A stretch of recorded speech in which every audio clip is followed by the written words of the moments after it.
In the deserts of Mexico, two people sit inside a parked car. A man named Emilio and his boss, a woman named Cora. The car is running perfectly fine, but Cora tells Emilio to pop the hood and check the engine anyway, just so they blend in and avoid drawing attention. They are not stranded. They are here on purpose, quietly watching a nearby military base. This is the 9th day after a plane crash, and the soldiers have finally located the wreckage. The military spots Cora and Emilio's car, but they think nothing of it. It just looks like an ordinary breakdown out in the middle of nowhere. Soon after, a helicopter arrives carrying victims from the crash, and this is exactly what Cora and Emilio have been waiting for. But the helicopter is not bringing back any survivors. So far, 9 bodies have been recovered. And here is the problem. There were 10 passports on that plane, which means one person is still missing, or maybe still alive. And that is how the mystery begins. Welcome to 9 Bodies in a Mexican Morgue. Then the story rewinds 8 days earlier. A small plane traveling from Mexico to Houston is carrying 8 passengers, along with 1 flight attendant and 1 pilot. Halfway through the trip, the aircraft's GPS suddenly fails, forcing the pilot to navigate everything by hand. That makes the route messy and inefficient, and things start going downhill fast. He tries to call for help, but no one answers. On top of all that, the plane is burning through its fuel, and before long it simply does not have enough power left to stay in the sky. The pilot's name is Octavio, and he realizes the plane is going down. Knowing he might not survive, he records one final message for his family. Moments later, the engines cut out completely, and the plane starts to drop. It plunges into a forest, tearing through tree after tree. But because the fuel is already gone, the aircraft does not explode. Everyone on board is hurt, but somehow still alive, at least for now. The first to die is the flight attendant, who was not seated when the plane hit. Octavio survives the crash too, but a tree branch has punched straight into his chest. It is not deep enough to kill him instantly, yet the pain is unbearable. Most of the others are badly rattled but stable. The bigger issue is that they are stranded deep in the forest, and not a single phone has any signal. Since this is a small flight, the food supply is limited. All they have is 9 packs of fruit, 6 packs of salad, a few sandwiches, and some bottled drinks. Meanwhile, 2 of the passengers, Kevin and Zach, carry the flight attendant's body away from the plane so the others do not have to keep staring at it. When they come back, Octavio's condition has gotten worse. He can barely breathe, and speaking is a struggle. He manages to explain that the crash happened because the GPS failed, leaving him to fly manually until the fuel finally gave out. Back on the plane earlier, Zach had overheard Kevin mention that he was a doctor. So now Zach asks him to help Octavio, but Kevin refuses. He says he has not practiced medicine in a long time. He suspects Octavio's lungs are filling with his own blood, which is why breathing has become so hard. Even so, Kevin does not believe he can save him. He has no proper equipment, no safe conditions, and no confidence in the outcome. He is terrified that if he tries, he will only make things worse and end up killing the man himself. No one can force Kevin to do it, so for the moment, they are stuck. Accepting that they might be trapped here for a while, Zach decides everyone should get to know each other. He introduces himself first, saying he works as an insurance investigator. Then come Amy and Dan. Amy shares that they got married in Vegas just 5 weeks ago. Next are Travis and Lisa, who mention they own several motels in Texas. Sonia keeps it short. She is from London and simply on vacation. Then there is Kevin, who explains he used to be a doctor, but now makes a living selling medical equipment.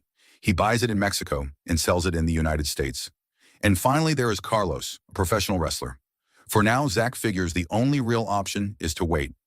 Normally, when a plane crashes, it automatically transmits a signal that reveals its location.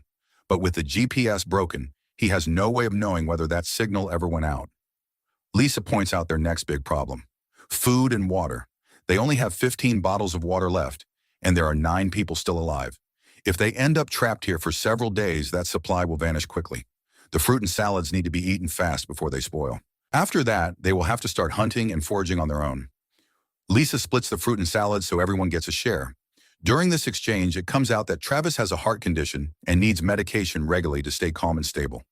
Unfortunately, he only has enough pills for 6 days. At the same time, Octavio keeps coughing as he fades. Kevin finally lets his guilt win and decides to help. To attempt anything, he needs clean water and alcohol to sterilize the wound. The trouble is, they have no anesthesia and no surgical tools. Luckily, Travis happens to be carrying a hunting knife they can use. The sun is already setting, but Kevin knows the operation cannot wait any longer. He pours vodka over the wound to disinfect it. With no anesthesia, Octavio has to bite down on a belt and simply endure the agony while Kevin gets to work. Meanwhile, Amy cannot stomach watching. She waits inside the plane with Dan. Sitting there, she suddenly gets the eerie feeling that someone is outside. She thinks she catches a figure in the distance. But when she looks again, there is nothing there. After a while, Kevin manages to finish the operation. Octavio's breathing steadies, and eventually he drifts off to sleep. That night, everyone settles into different spots around the wreckage. Carlos, who has a big wrestling match in just 3 days, spends the evening training to stay sharp. But while the others sleep, something dark unfolds. Without anyone noticing, someone creeps up to Octavio and smothers him until he stops breathing. The next morning, Kevin is baffled to find Octavio dead. There is no sign of infection, and by all logic, he should have been recovering. Kevin assumes the death may have come from shock after the surgery, especially since it was done without anesthesia. It is only the second day, and already 2 people are gone. Kevin is drowning in guilt, convinced Octavio died because of him. Zach tries to steady him, reminding him that all he did was try to help a man who was already suffering.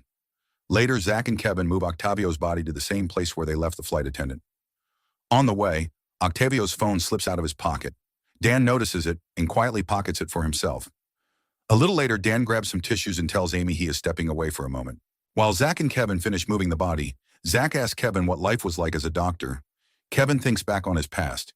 He once had a picture-perfect life, a successful career, a wife, a child.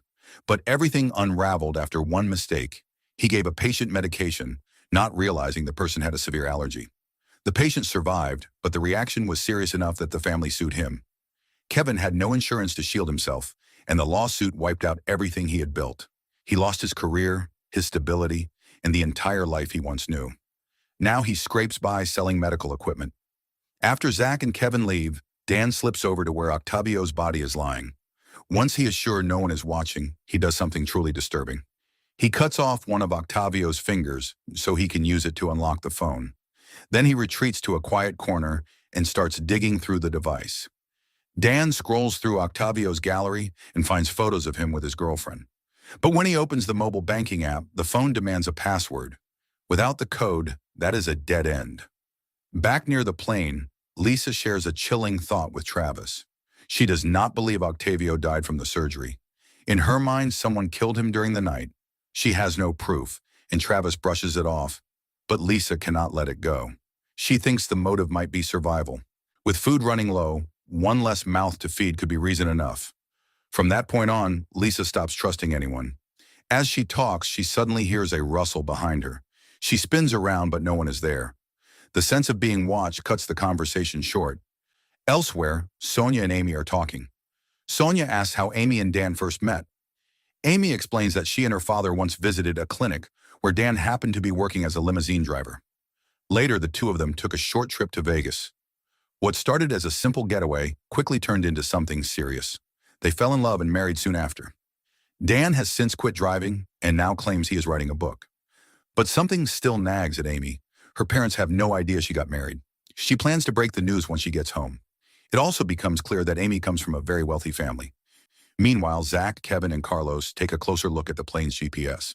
The device itself still works, but the antenna is gone, which is why it cannot pick up a signal. Carlos has an idea. If they can rig up an antenna and place it somewhere high, like the top of a hill, the GPS might finally transmit their location. Zach passes the plan along to everyone. Carlos explains that even though he is a wrestler, his family runs an electronics shop, so he knows his way around this kind of gear. Leaving right away is a bad idea, though. During the day, the heat is brutal, and at night, the forest turns dark and dangerous. The safest window would be the next morning. That means another delay, while their food and water keep dwindling. For now, Zach tells everyone to rest and wait for the temperature to drop. As time passes, Amy lies down to sleep beside Dan. At one point, she feels certain someone is watching her from a distance. Through the bushes, she thinks she sees the silhouette of a man. But the moment Dan says her name, the figure is gone. She decides to keep it to herself. Soon after, Travis realizes something is wrong. His heart medication has disappeared. His last pill was the night before, and he needs one every day. Without it, he cannot push his body, or he risks his heart. So Lisa volunteers to go search for the missing pills. Meanwhile, Sonia checks the food supply and immediately notices trouble. Roughly half of the water and food is gone. She has no idea who took it, but one thing is obvious. Whoever did it was thinking only of themselves. To stop it from happening again, they decide to tie the storage shut with rope. Later, while they are outside the plane, Sonia presses Zach about his real job. She does not buy that he works for an insurance company. Zach flips it around, asking what she does for a living. Sonia says she is a photographer. Zach clearly doubts that too. To prove it, she shows him some of her work, images documenting the dangerous journeys of Mexican immigrants trying to cross into the United States. As the sun softens, the group heads out to look for a water source. Along the way, Kevin spots some mushrooms and wonders if they might be edible. Sonia quickly warns him they are poisonous and not to touch them. After a long search, Dan finally stumbles onto a river. He immediately suggests jumping in for a swim, but Carlos stops him. Carlos explains it might not be an ordinary river. It could be the outlet of an underground cave system, and there is no telling what is living in it. To test it, Zach tosses Dan's shoe into the water. Almost instantly, something grabs it and rips it apart below the surface. Piranhas do not exist in Mexico, but Carlos thinks it could be a barracuda. Not long after, the group hears gunshots.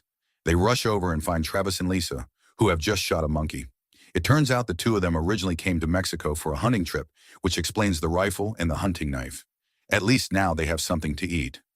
Meanwhile, Sonia finds a clever way to gather water safely. Using rope and a metal container, she draws it up without going anywhere near whatever is swimming below. The water still cannot be drunk right away, so by modifying one of the tanks and boiling it over a fire, they make it safe enough. That night, Lisa cooks the monkey with whatever simple ingredients they have. There is no real choice. This is the only meal on the table. Amy refuses to eat it and gives her portion to Travis instead. Later, Zach grows curious about Carlos's suitcase, which he has been guarding closely. At first, Carlos refuses to open it, but after some hesitation, he changes his mind. Inside are his wrestling clothes and the mask he wears in the ring. After all, in just 2 days, Carlos is supposed to compete in a match in Houston. Eventually, night falls and everyone drifts off. But sometime in the dark, Travis begins to feel unwell. And while the others sleep, someone quietly moves around, carrying a satellite phone, and secretly makes contact with Cora, the same woman from the very beginning of the story.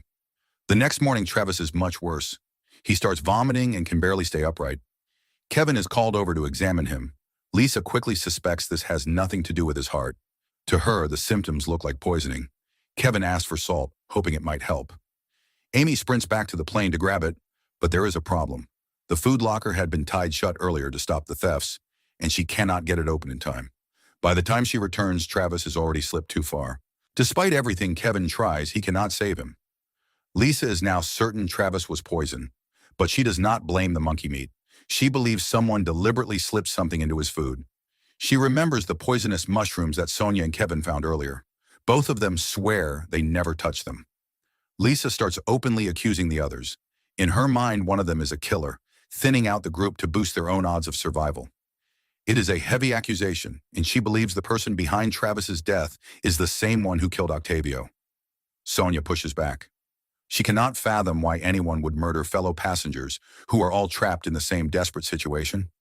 Later, alone with Zach, Sonia admits she feels guilty about locking the food away. Zach reassures her. Even if Amy had gotten the salt in time, Kevin already believed Travis was beyond saving. Then Zach starts wondering about another angle. What if Travis was poisoned by accident? Sonia remembers something important. Travis ate Amy's portion of the monkey meat because Amy refused it. That raises a troubling idea. Maybe Amy was the real target and Travis just ate the wrong meal. But even that leaves holes. By now they have water and a way to hunt for food. Zach cannot understand why anyone would suddenly start killing. The motive just does not add up. Meanwhile, Dan shows Octavio's phone to Amy. He figures that if Octavio was truly murdered, the phone might hold a clue. Dan gathers everyone and plays a recording Octavio made just before the crash. In it, Octavio explains the plane ran out of fuel and he knew the crash was coming. He also says something unsettling. Even if he survived the impact, someone would not let him stay alive. Hearing that makes Dan suspect Octavio knew somebody wanted him dead. The next morning marks the 4th day since the crash. As planned, Carlos starts building an antenna they can haul to the top of a nearby hill, hoping to reconnect the plane's GPS and finally transmit their location. At the same time, Amy sits with Lisa, checking on her after losing Travis. Lisa is convinced the killer is one of the passengers. Amy still struggles to see why anyone would do it, but Lisa suspects everyone. She does not trust Zach because she thinks he is lying about the insurance job. She doubts Kevin since he might have killed Octavio. Carlos unsettles her with how secretive he is. Sonia has revealed almost nothing about herself, which makes her a suspect too. And Lisa does not trust Dan at all. Amy tries to defend him, arguing that Lisa knows nothing about Dan. But Lisa spins it right back, asking whether Amy really knows her own husband. After all, Amy barely knew him before the wedding. Amy counters with a new idea. What if there is someone else out there? Someone who was never on the plane at all? Soon after, she goes looking for Dan, but cannot find him anywhere. While searching, she briefly sees a hooded figure nearby. It terrifies her, but when she turns to look again, it vanishes. Once more, she keeps it to herself. Later, Amy and Dan return to the crash site. By now, Carlos has finished attaching the antenna to the GPS. All that is left is carrying it up the hill. Carlos admits he is not sure it will work, but it is their best shot. Zach asks who will go with Carlos to haul the equipment up. Amy refuses to leave, and Dan stays behind to protect her. Lisa also chooses to remain. In the end, Sonia and Kevin volunteer, and the three of them begin the hard climb. Along the way, Carlos quietly chews some gum. Sonia spots the discarded wrapper and puts it together. The person who has been stealing food must be Carlos. Still, she decides to keep that to herself for now. The climb is brutal. The hill is steep and rocky, and the GPS unit is heavy because of the battery pack wired to it. They take turns carrying it as they push upward. At one point, while Sonia is holding it, she slips and nearly tumbles off the edge of a cliff. Kevin grabs her just in time. The GPS almost drops into the ravine, but Sonia refuses to let it go. With everything she has, she pulls it back to safety. Both she and the device survive the close call. Back at the crash site, Lisa refuses to just sit around. She heads out to hunt. While she is in the forest, Zach approaches to offer his condolences for Travis. Lisa does not trust him one bit and immediately points her rifle at him. Zach insists he only came to express sympathy. Lisa presses again, convinced he is lying about his job, but he sticks to the insurance story. Before he leaves, Lisa mentions something else that has been eating at her. According to Amy, there might be someone else out there in the forest, someone who was never on the plane. Meanwhile, Amy sits with Dan, still turning Lisa's words over in her head. The more she thinks, the more she realizes how little she truly knows about her own husband. Dan always says he's writing a book, yet she has never once seen him working on it. When she brings it up, Dan immediately assumes Lisa planted the idea. He gets defensive and demands to know exactly what Lisa said. His tone turns harsh, and he pushes her for answers, while insisting she should not believe a word Lisa says. The stress overwhelms Amy, and she starts to feel dizzy. She says she needs her medication and asks Dan to fetch it from the plane. The second he is gone, she seizes the chance to dig through his wallet. What she finds shocks her. Several different business cards, all with different names. None of them look real. In that instant, Amy understands. Dan has been living under multiple fake identities. He is a con artist.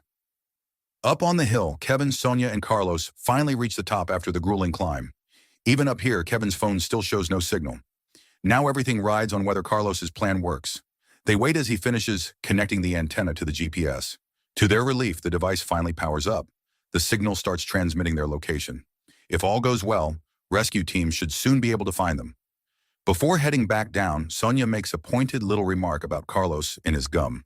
Carlos catches on right away. She has figured out he was the one stealing food. For now, she chooses not to push it. With the job done, the three of them start back down the hill. Back at the crash site, the others prepare the animal Lisa hunted and wait for the group to return. Dan gets restless from sitting idle. He wanders into the plane and starts drinking alone. When he steps back out, he notices Amy is gone and immediately starts searching. At the same time, Amy is alone in the forest. Once again, she feels certain someone is behind her. She turns but finds nothing. A little later, she runs into Dan and finally tells him she saw someone watching her. Dan checks the area but finds no one. Amy begins to suspect that someone secretly followed them onto the plane and is now hunting her. Dan dismisses it, and eventually Amy starts to doubt herself too.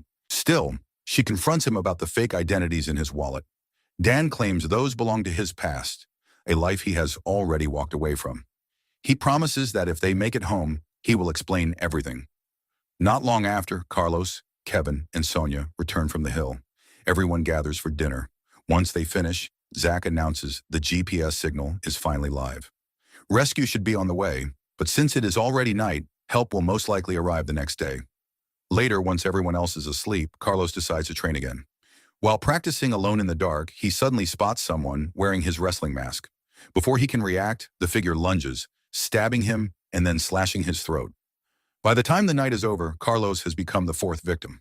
The next morning, the group is puzzled when they cannot find Carlos. He often trains far from the site, so at first they assume he is just off practicing somewhere. Lisa, though, fears the worst. She suspects Carlos has been killed. Sonia blames herself. She had confronted him about stealing food, and now she imagines he might have felt ashamed and gone off to hide. At least that is the hopeful version she clings to. Zach thinks they should start searching right away.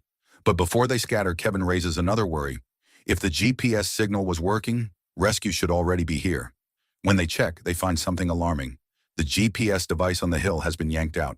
The signal is gone. Without it, no help is coming.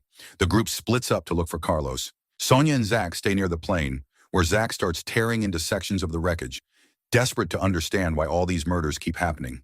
They pull out seats and panels, but find nothing that explains anything. Sonia finally stops him. She thinks digging through the plane is pointless. Since it is already midday and rescue has not shown, she suggests going back up to check the GPS. In the end, she and Kevin head for the hill, while the others keep searching for Carlos. The heat becomes punishing, and eventually the group stops to rest in the shade, drifting into short naps. While the others sleep, Zach quietly slips away. What he does not know is that Lisa has been watching the whole time. She follows him deeper into the forest, keeping her distance. Meanwhile, Kevin and Sonia push up the hill. After a long hike, they pause to rest. During the break, Kevin notices how at ease Sonia seems around Zach. She says she trusts him, though Kevin admits he still does not. He points out that if he were the killer, he never would have saved her when she nearly fell off the cliff. Not long after, something in the sky catches their eye. A cluster of crows is circling one spot in the distance. It is a grim sign. They head that way, and following the birds, they find Carlos's body. The crows have already begun picking at it. Elsewhere, Amy wakes up alone. She is exhausted and rattled by the constant feeling of being followed. Determined to confront whoever it is, she grabs a sharp branch and sets the tip on fire.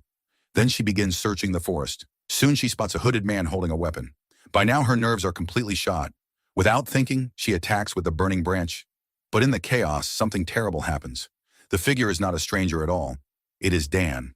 The strike lands right in his chest. Fortunately, the wound is not fatal, and Kevin is able to treat him.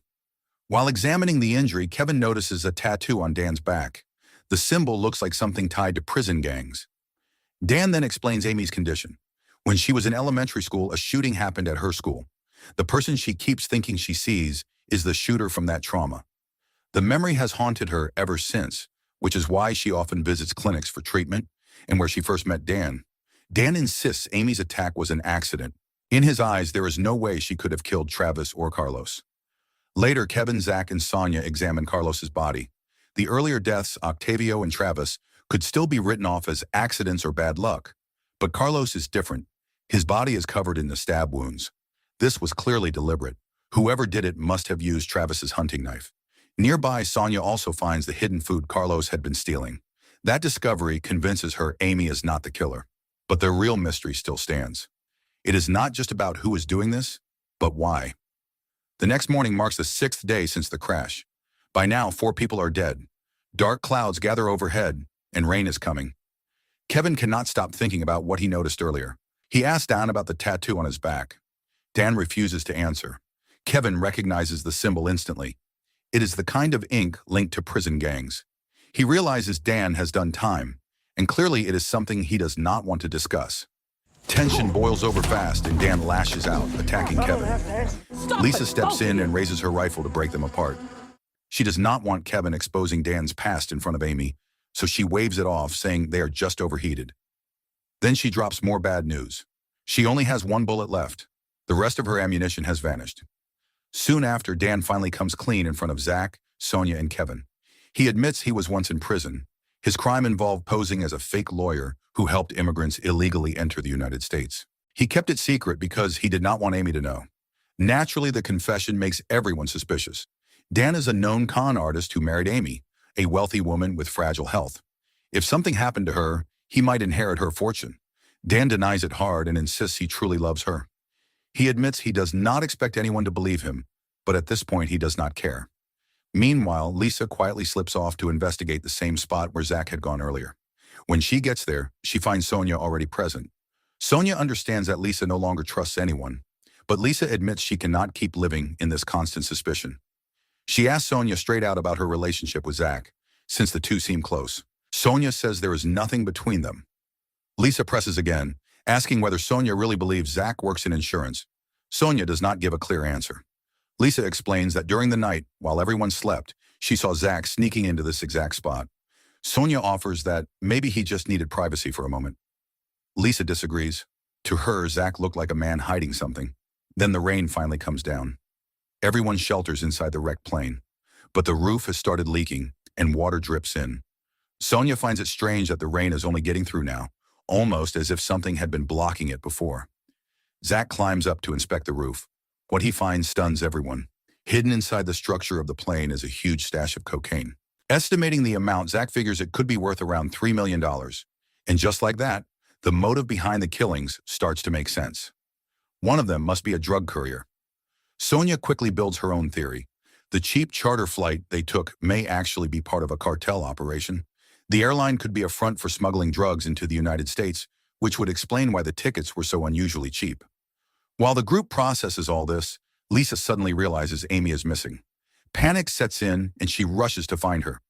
Zach argues they should stay together for safety, but Kevin and Sonia insist on helping with the search. Once again, the group splits up. Somewhere in the forest, Amy hears the others calling her name. Then she sees someone standing in front of her. At first, she assumes it is another hallucination and stays frozen. But moments later, Lisa appears nearby with her rifle, and Amy realizes this is real.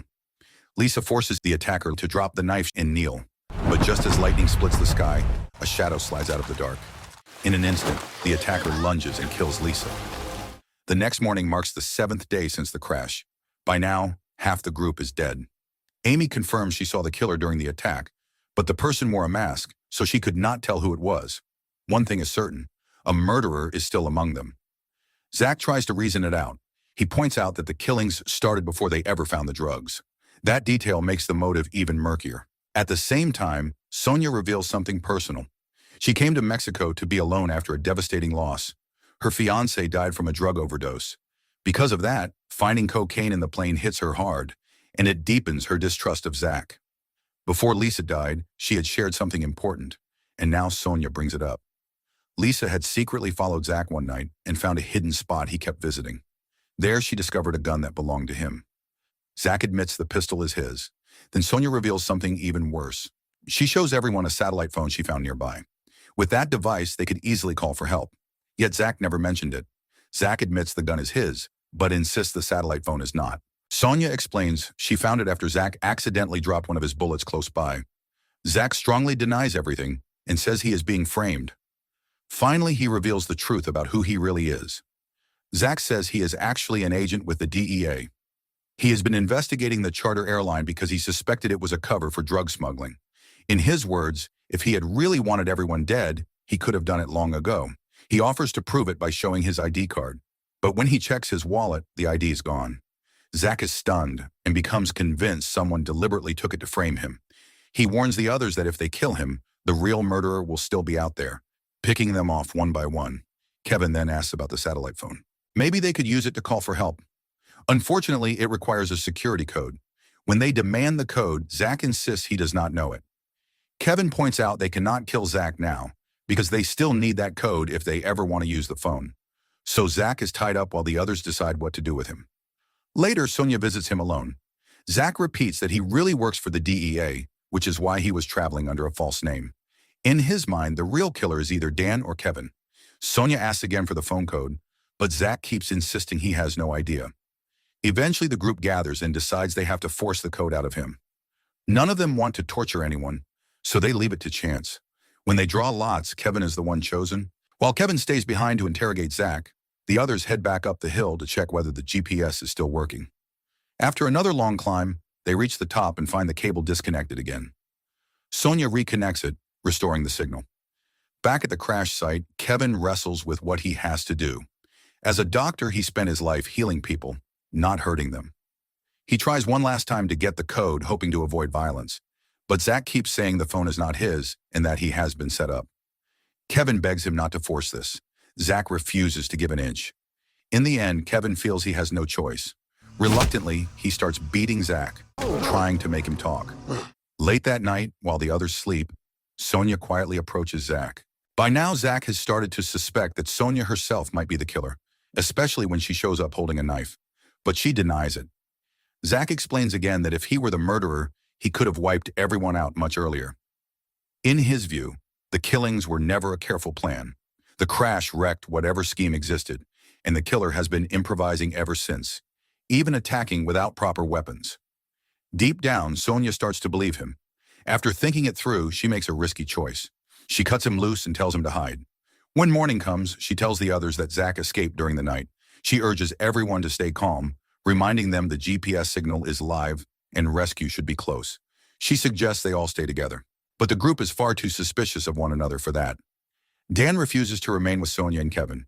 Instead, he leaves with Amy. Kevin is no more at ease. He does not trust Sonia, especially now that she is holding Zach's pistol while he has nothing. Kevin notices Zach's ropes were cleanly cut and quickly realizes what happened. Sonia set him free. In Kevin's eyes, that was a terrible decision. Every time the group splits, someone dies. Meanwhile, far from the survivors, the military has finally picked up the GPS signal. A search team is sent into the forest. Unfortunately, the signal is not precise enough to lead them straight to the site, so the soldiers still have to comb the forest by hand. Back in the jungle, the survivors are scattered again. Sonia finds herself alone. Moving through the trees, she comes across Amy and Dan. But the instant she reaches them, she realizes something is horribly wrong. Both of them have just been stabbed from behind, which means the killer has to be either Zach or Kevin. Hearing Sonia scream, Zach rushes in. Kevin arrives moments later, holding the rifle. The three of them stand face to face now, each convinced one of the others is the murderer. Zach is the only one without a weapon. Accusations fly as whatever trust remained collapses completely. Kevin is confused. Earlier, Sonia suspected Zach, yet now she seems to defend him. And Kevin cannot simply shoot Zach because there is only one bullet left. Sonia lays it out. The person who killed Dan and Amy has to be either Zach or Kevin because she knows it was not her. At that moment, the distant thump of a helicopter rolls through the forest. Even though the soldiers cannot see them from the air, the survivors know rescue must be near. Zach realizes that if the GPS brought the helicopter here, all they need is a visible signal. If they light a fire on top of the hill, the crew might spot it. Kevin agrees, but before anything, Sonia forces him to pull the last bullet from the rifle and throw it away. She wants to make sure no one can shoot anyone. Now the only firearm left is Zach's pistol, which Sonia holds. Even so, she swears she has no intention of shooting either of them. Kevin has had enough. He no longer trusts Sonia and even dares her to shoot him if she thinks he is guilty. Sonia cannot bring herself to do it. In the end, Kevin refuses to climb the hill. He decides to stay in the forest instead. Zach and Sonia press on with the plan and head up together. Because Zach was recently tortured, his body is wrecked. Not far into the climb, he has to stop and rest. Catching his breath, he starts reconsidering everything. In his mind, the real killer could easily be Kevin. After all, Kevin has medical knowledge and would understand exactly how to move or conceal drugs. Then a gunshot cracks through the forest. Kevin has no weapon, which leads him to a chilling thought. Maybe the killer is not a passenger at all. Maybe there really is someone else out there. Sonia asks Zach whether they should keep climbing or turn back. Zach decides they should return. If Kevin is the one who was shot, then helping him would prove he is not the killer. When they reach the spot, they find Kevin face down in the water. He has been shot from behind, his face fell into the river, and by the time they arrive, the barracudas have already destroyed it. At that moment, Sonia starts rethinking everything. Amy had once said she felt like someone was watching her. Back then, it sounded like a hallucination from her trauma. But now Sonia begins to believe Amy was right all along. Perhaps there was a hidden passenger on that plane, someone secretly tied to the drug operation. Night is closing in, and with the forest growing darker, Zach and Sonia decide it is too dangerous to continue. Instead, they return to the plane and spend the night inside the wreckage. The next morning marks the 9th day since the crash. Sonia heads back toward the hill with Zach, hoping to start a signal fire in case the helicopter comes back. Unfortunately, when they reach the top, the whole hill is buried in thick fog. Visibility is so poor that a fire would be useless. They decide to wait for it to clear. While they wait, strange sounds drift through the mist. Both of them grow more paranoid, wondering if whoever killed Kevin is hiding somewhere in the fog. Sonia goes off to gather firewood while Zach stays behind, struggling with his injured leg. The pain makes it hard for him to move, and the fog quickly swallows Sonia from view. Then suddenly, Sonia hears something behind her. Before she can react, someone strikes her from the back and knocks her out. The attacker grabs the pistol she was carrying, then turns toward Zach and fires twice. Zach is hit and topples over the edge of the cliff. Sonia is still alive when she comes to, but the attacker returns, finishes her off, and finally pulls off the mask. Meanwhile, the military search team keeps combing the forest. They eventually locate the GPS device on the hill, but no one is nearby. A short distance away, they finally find the crashed plane. When they inspect the area, there are no survivors. Instead, they discover 9 bodies carefully arranged together. But there is a problem. 10 people were on that plane. If 9 are dead, 1 is still missing. And if everyone died out here in the forest, then who arranged the bodies so neatly in one place? The soldiers transport the bodies back to a nearby military base and lay them in the morgue, where a doctor is scheduled to examine them later that day. One young soldier cannot shake the feeling that something is off. He believes the missing passenger might still be out there. His superior brushes it off as a waste of time. But since the helicopter is already fueled, they agree to run one more search. Meanwhile, inside the morgue, something even more shocking is unfolding. One of the bodies suddenly moves. The man lying there appears to be Dan, but the truth is far darker. The one who survived is actually Kevin. During all the chaos, he switched identities. The body everyone believed was Kevin was really Dan. To pull it off, Kevin had pushed Dan's face into the river earlier, letting the barracudas destroy it so no one could recognize the body. Elsewhere, Cora stages a breakdown on the side of the road. She flags down a female doctor who is on her way to examine the crash victims. Without hesitation, Cora kills the doctor and takes her identification. Disguised as the doctor, she and Emilio drive to the base. The guard lets Cora inside using the stolen credentials, while Emilio waits outside. And now the full picture comes together. Cora, Emilio, and Kevin have been working together all along as drug smugglers. Inside the base, Cora insists on examining the bodies alone, but a soldier refuses to leave her unsupervised. When they enter the morgue, they find the bodies already cut open. Kevin has been hiding nearby. He suddenly springs out and attacks the soldier. The conspiracy runs even deeper than it seemed. Kevin and Cora are not just partners in crime, they are lovers.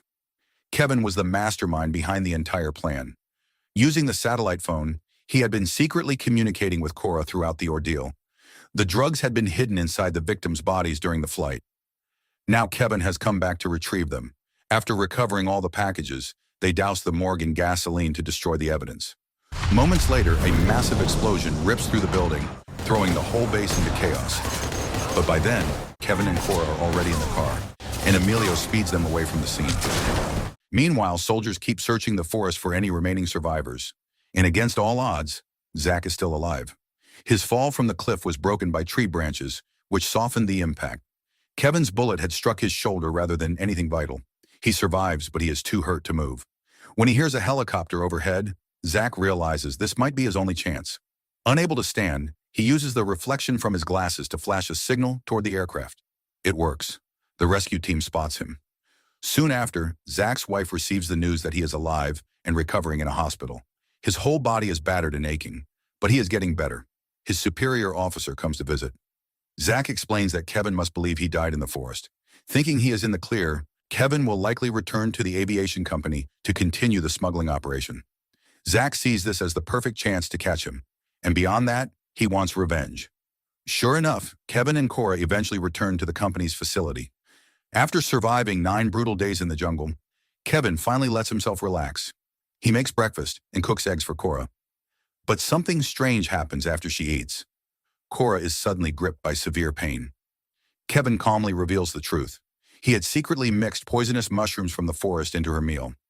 Earlier, Octavio had recorded a message for his girlfriend before the crash. Kevin later realized the woman in that video was Cora, which meant she had been cheating on him with Octavio. Furious over the betrayal, Kevin decided to poison her. Once Cora is dead, Kevin prepares to leave. As it turns out, he also knows how to fly a plane. Just as he starts the aircraft, Zach finally arrives with backup. Unfortunately, Kevin has already begun his takeoff. The soldiers open fire, trying to stop him, but the shots fail to bring the plane down. For a moment, Kevin believes he has escaped with the drugs. But then those gunshots come back to haunt him. One of the bullets pierced the fuel tank, and it starts leaking. Before long, the plane runs completely dry. With no fuel left, Kevin loses control and crashes once again into the very same forest where the whole nightmare began. And that is where the story finally comes to an end. So the moral of the story is, if a flight is suspiciously cheap and everybody on board is weird, maybe just stay home and eat normal eggs.